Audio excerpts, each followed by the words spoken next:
Bonjour et bienvenue à Forum Julie, ou Fréjus pour son nom actuel.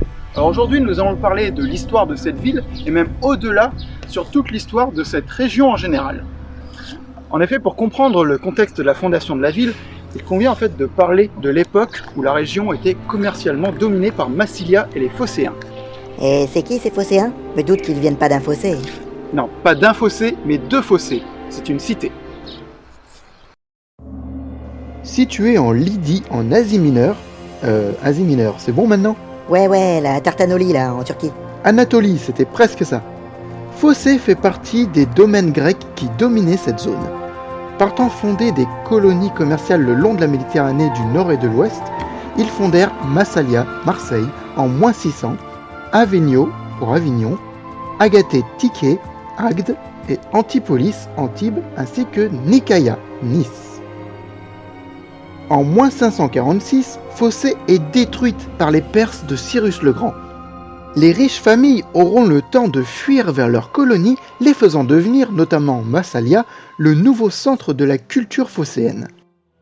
En -490, Carthage, déjà implantée depuis 200 ans sur les côtes sud et ouest de la Méditerranée, ne voit pas d'un bon œil l'expansion commerciale des Phocéens. Ayant l'habitude de régler leurs différends par le conflit maritime, les Carthaginois assiègent la colonie d'Héméroscopéon en Espagne. T'es sérieux là? C'est quoi ce nom de 12 km?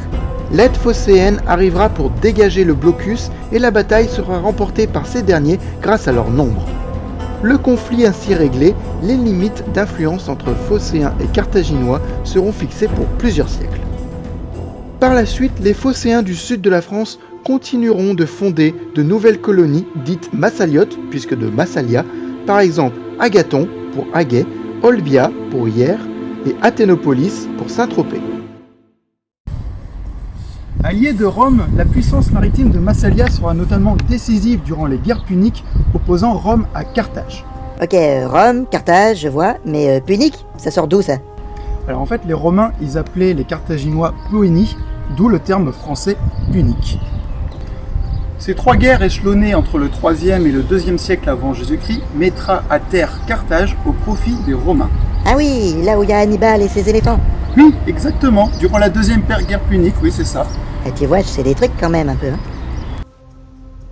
L'équilibre du secteur totalement chamboulé, les Romains dominant à présent tout le bassin méditerranéen occidental, les Phocéens en tant qu'alliés eurent désormais le champ libre pour commercer et s'étendre.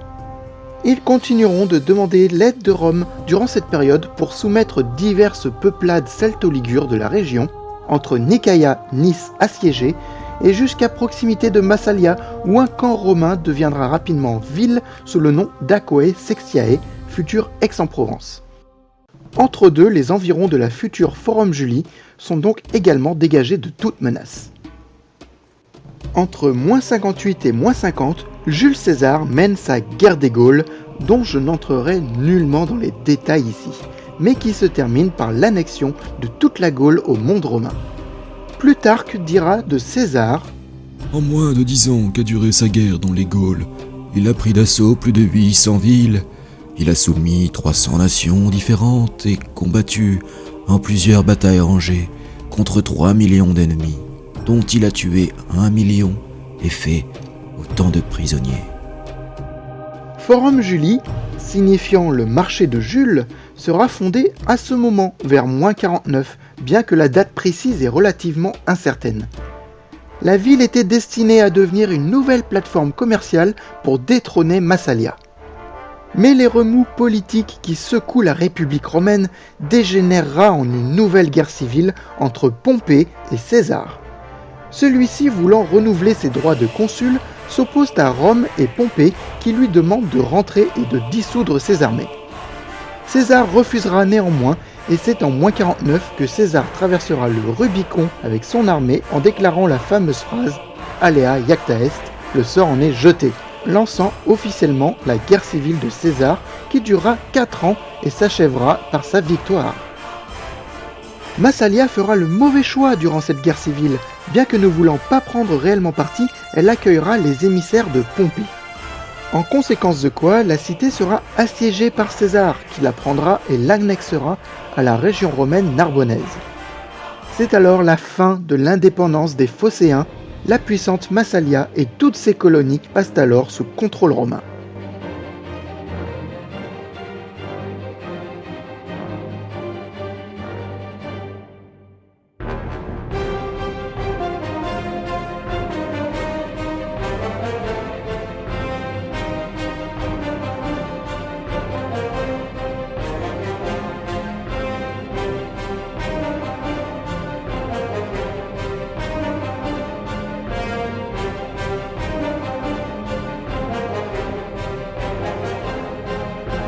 Alors la suite, vous la connaissez, les divergences politiques ne s'arrêteront jamais totalement et Jules César sera assassiné en moins 44. Son testament désignera du coup son fils adoptif Octave comme successeur, un fait important qui va à nouveau déclencher une nouvelle guerre civile. Après l'assassinat de Jules César dans le Sénat le 15 mars de l'an moins 44, Rome profondément troublée traversera une période difficile. C'est alors que les généraux romains commandant en Gaule méridionale Marc-Antoine et Lépide réunirent du coup leurs armées à 23 km de Forum Julii. L'armée rebelle est considérable, plus de 40 000 hommes de troupes. Elle compte les 7e, 8e, 9e légions, plus de 30 cohortes de cavalerie gauloise et la 5e légion des Alouettes. À propos de légionnaires, sais-tu d'où vient l'expression « avoir des scrupules » ? Non, mais je sens que tu vas nous le dire. À l'époque, le terme latin « scrupulus » désignait un petit caillou pointu. Or, il posait souvent problème aux légionnaires romains pendant leur longue marche. Les petites pierres s'immisçaient en effet dans leur caligae, leur sandale ouverte, entre la semelle et le pied, provoquant une gêne récurrente. Les scrupulus mettaient alors les légionnaires face à un choix, souffrir en continuant à avancer ou s'arrêter pour ôter le caillou au risque de ralentir toute la colonne et de subir les remontrances de leurs supérieurs. Peu à peu, l'expression « avoir des scrupules » est sortie du domaine militaire pour ensuite faire référence à toute interrogation sur la conduite à adopter. Que Marc-Antoine puisse résider à cet endroit pendant 8 mois avec son armée prouve l'importance économique de Forum Julii. Ces lieux marqueront la rencontre de Marc-Antoine et de Lépide avec Octave, petit-neveu et fils adoptif de Jules César.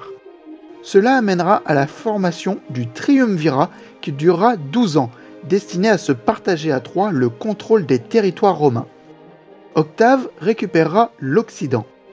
Marc-Antoine s'installe en Orient où il rencontrera Cléopâtre, de son vrai titre Cléopâtre VII, reine d'Égypte dont il deviendra l'amant. Lépide conservera le gouvernement de Rome et de l'Italie, mais sera vite écarté par Octave pour être envoyé en Afrique.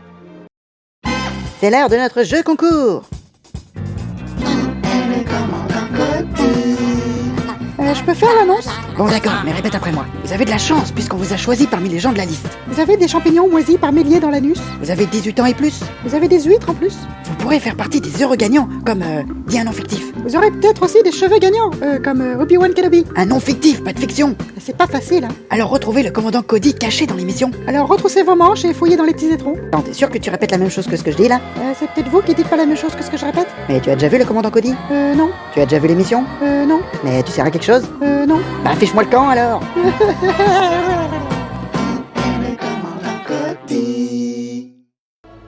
Les relations entre Marc-Antoine et Octave s'enveniment dès moins 38.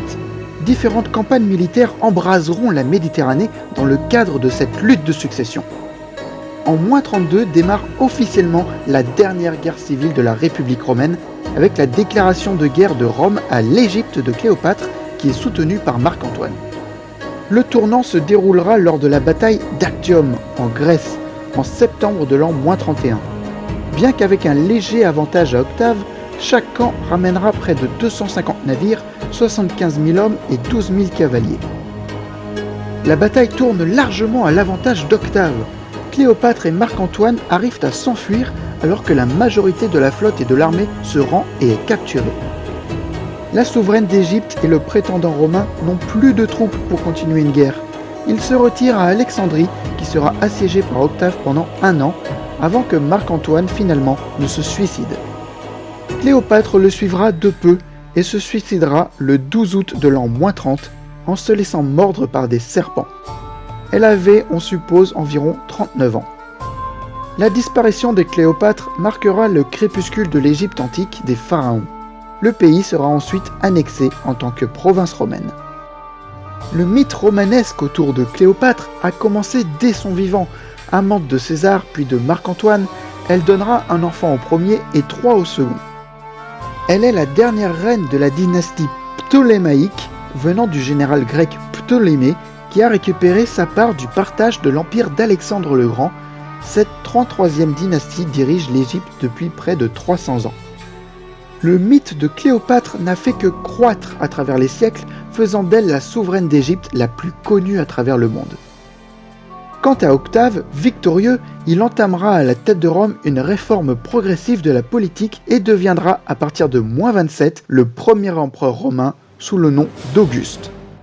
La République romaine, après des décennies de remous politiques et de guerres civiles, est définitivement morte. Vive l'Empire romain! Mais non, pas comme ça, voyons. Des conquêtes de César en Gaule à la fin du règne d'Auguste en 14 après Jésus-Christ, la superficie des territoires romains va doubler, les rendant déjà maîtres de tout le pourtour méditerranéen.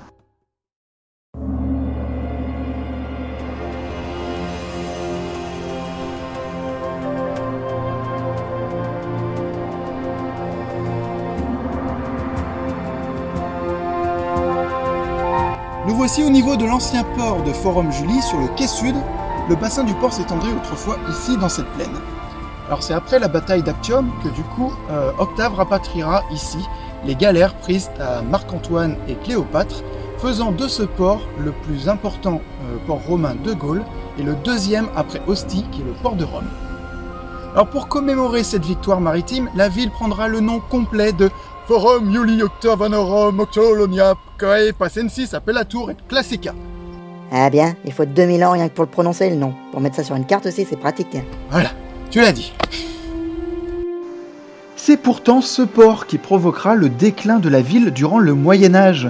L'ensablement progressif de celui-ci réduisit sa surface malgré les tentatives de le désensabler. Et à partir du XVIe siècle, la zone n'était plus qu'un marécage de plus en plus insalubre, faisant fuir la population.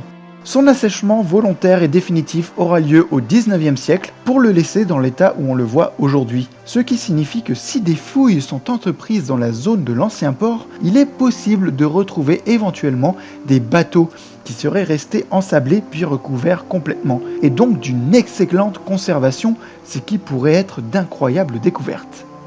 Bon, et si tu faisais la quête là de l'orbe truc? On est un peu venu pour ça à la base. Oui. Tiens, il y a un vieux là-bas. Bah tiens, un vieux qui donne la quête. Bonjour. Excusez-moi, auriez-vous entendu parler de l'orbe de Cétrus?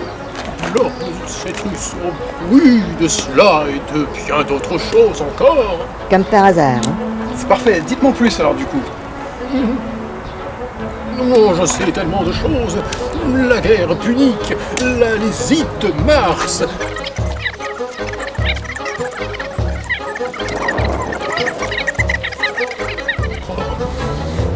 Ok, merci beaucoup.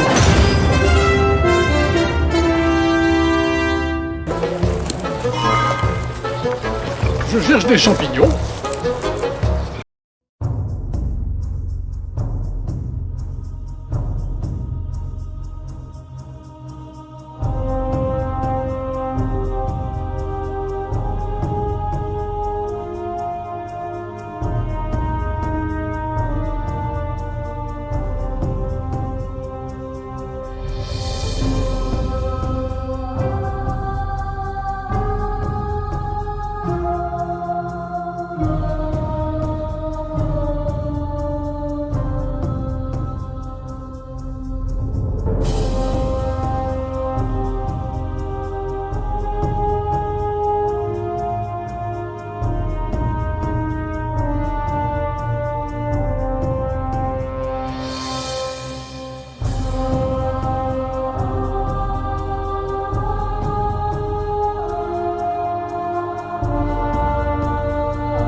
Alors nous sommes ici devant l'une des nombreuses traces de l'aqueduc de Fréjus. Alors tu sais ce que c'est qu'un aqueduc?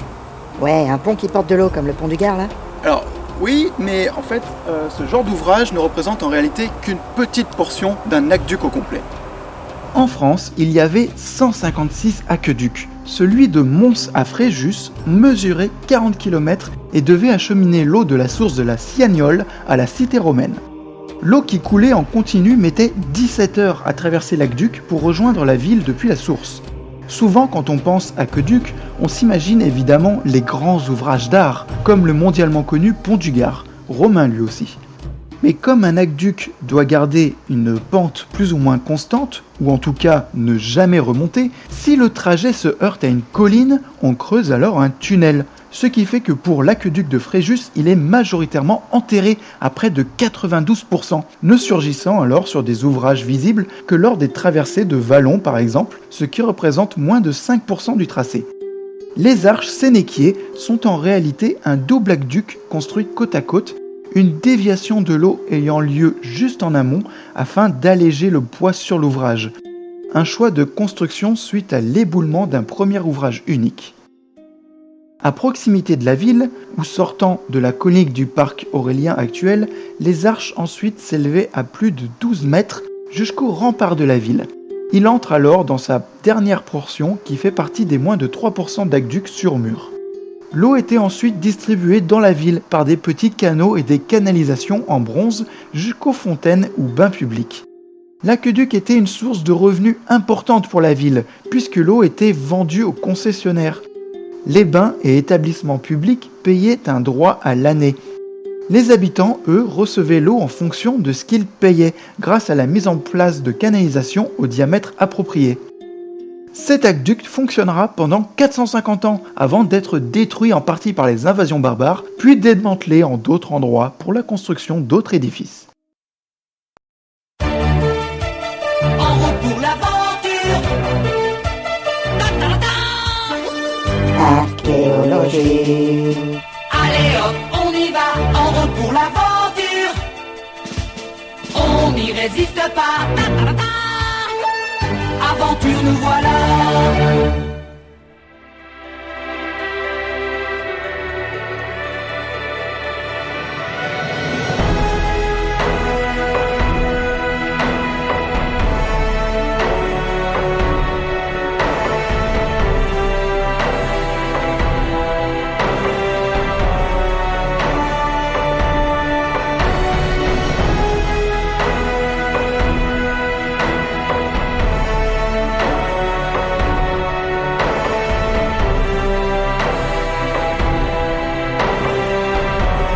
C'est à l'époque de Tibère, le second empereur romain, au début du 1er siècle après Jésus-Christ, que Forum Julie se dote de la plupart de ses infrastructures visibles encore aujourd'hui, comme le théâtre, l'aqueduc ou encore l'amphithéâtre à partir du 2e siècle.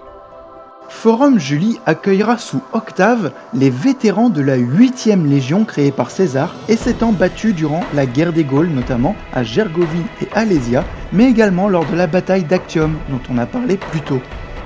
À son apogée, la ville accueillait environ 6000 habitants.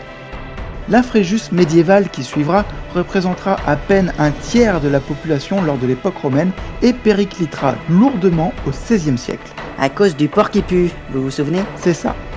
Il faudra attendre après la Première Guerre mondiale pour retrouver à Fréjus ce nombre de 6000 habitants qui n'avait jamais été réatteint depuis l'époque romaine. La Fréjus actuelle conserve de nombreux vestiges de Forum Julie. Et diverses campagnes de fouilles, même en centre-ville, ont pu révéler certains restes de maisons. En principe, en creusant un peu, toutes les fondations de l'ancienne Forum Julie sont toujours en place. C'est pour cela qu'à chaque travaux immobilier, des études archéologiques préliminaires ont lieu, afin d'étudier les sites et récupérer des objets s'il en reste au milieu des vestiges. Et des squelettes? Et non, pas de squelettes, sauf dans les nécropoles de la ville, car il y en a 3. Ah ben, squelette intéressante cette histoire. Des restaurations aussi sont régulières depuis le 19e siècle pour sauvegarder certains des plus grands ouvrages, notamment l'aqueduc, mais aussi l'amphithéâtre pour le rendre réutilisable, bien qu'en dessous de sa capacité d'origine de 10 000 personnes, mais dont le choix de reconstruction entre ancien et béton pourrait en laisser perplexes certains.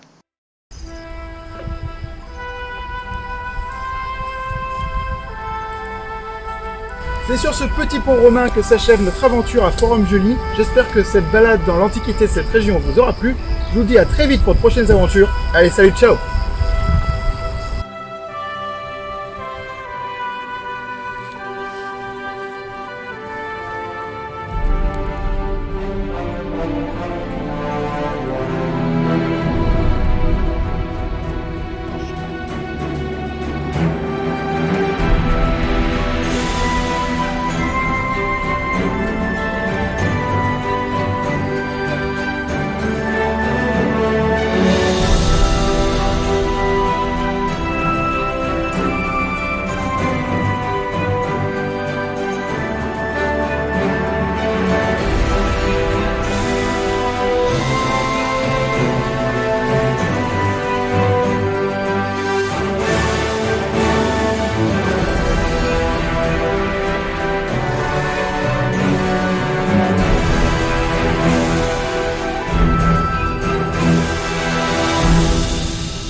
Peggy 12.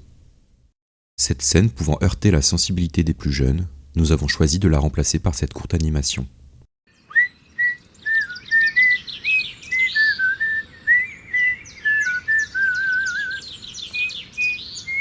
Oui. Merci.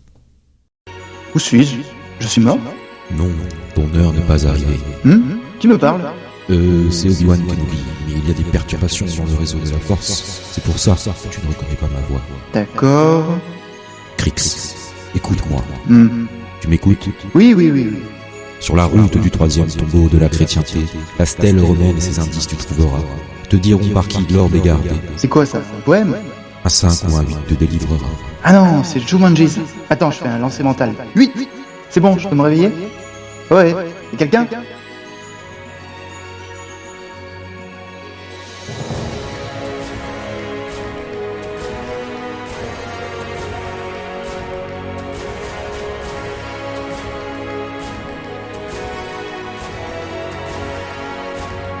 Quoi?